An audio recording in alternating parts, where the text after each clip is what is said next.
Saint of the Day. May 16. Saint Andrew Bobola. Martyr of Poland, born 1591 AD. Sandomir Palatine, Lesser Poland, Crown of the Kingdom of Poland, Polish-Lithuanian Commonwealth. Died, May 16, 1657 Yano, Grand Duchy of Lithuania, Polish-Lithuanian Commonwealth.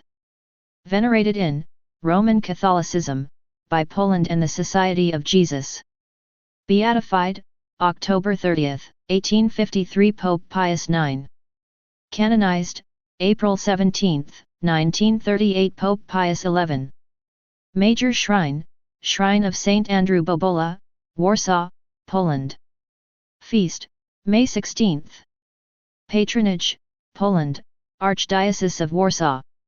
Saint Andrew Bobola, S.J. was a Polish missionary and martyr of the Society of Jesus, known as the Apostle of Lithuania and the Hunter of Souls. He was tortured to death during the Khmelnytskaya uprising. He was canonized in 1938 by Pope Pius XI. According to modern hagiography, Andrew Bobola, S.J., did not differ much from other priests or his fellow Jesuits in terms either of pursuing holiness in his daily life or of his missionary zeal. The argument for that is that there was a silence and nobody would remember much about him for 50 years after his death, which happened in 1657. The history of devotion to him started in 1702 when the martyr appeared in the visions of the rector of the Jesuit college in Pinsk Fr. Martin Godbski, S.J. The rector ordered that the body should be found. They found it after 2 days of search, totally incorrupt and with a fine fragrance, buried in one of the damp crypts of the church.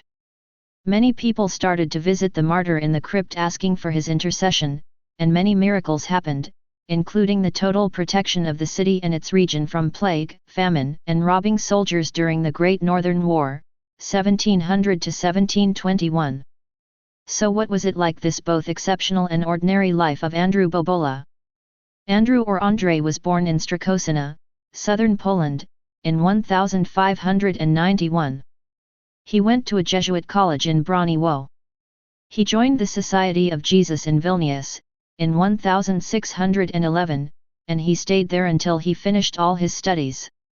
There he also was ordained as a priest in 1622 and made his final vows in St. Casimir Church, in 1630.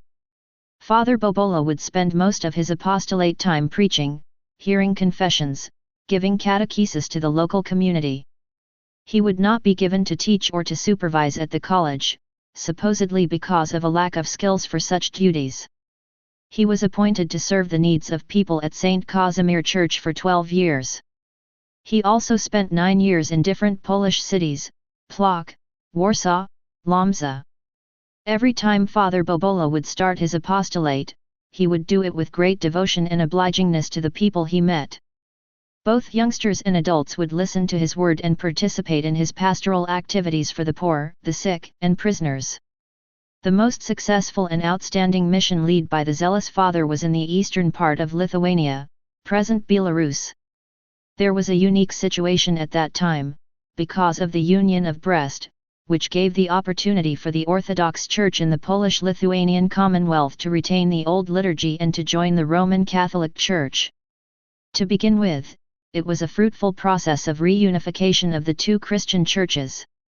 But after a few decades, the rebellion of unsatisfied Orthodox clergy together with the armed Cossacks, guided by Bogdan Chmielnicki, and of the Orthodox Russians started to grow.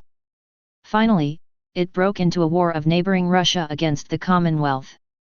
Andrew Bobola was martyred under these circumstances.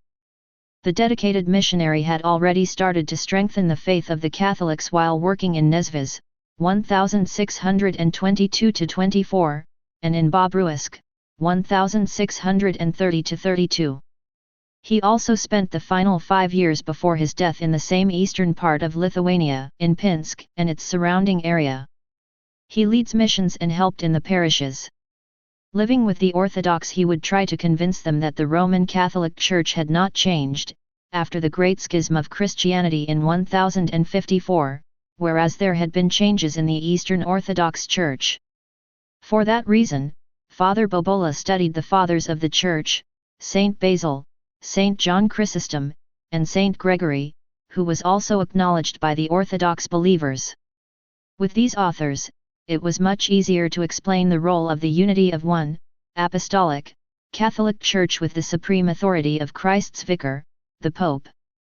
Bobola did not only work in the cities, but he would go frequently into the villages and towns, which were situated in very swamp areas and were difficult to visit. He continued to work this way even when the ravages of the Catholics began. It is said that just before his death 2 entire villages returned to the Catholic faith through his preaching. His opponents called him the soul hunter. In 1657, when the Catholics appeared in the Pinsk region, the resentful Orthodox sent them to chase the missionary. He was caught in Peredile, and threatened with the purpose of making him deny the Catholic faith. Since Bobola remained steadfast in his resolve, they started to ridicule him and to torture him. The hateful Cossacks tore his skin from his hands and head, and in imitation of chasuble that the priest wears at Mass, they tore the skin from his chest and back. Then in imitation of Jesus' wounds, they cut holes in the palms of his hands. After 2 hours of his torture, during which he continually prayed for his tormentors, they jabbed a butcher's awl into his chest near the heart. They then strung him up by his feet and finally gave him a blow with a saber that mercifully brought an end to his passion. Not only Andrew Bobola but also other 49 Jesuits, other lay Catholics were tortured and killed in that savage time, 1655 to 1661. He was beatified on the 30th of October 1853, canonized on the 17th of April, 1938. Later Bobola was named as a patron of Poland.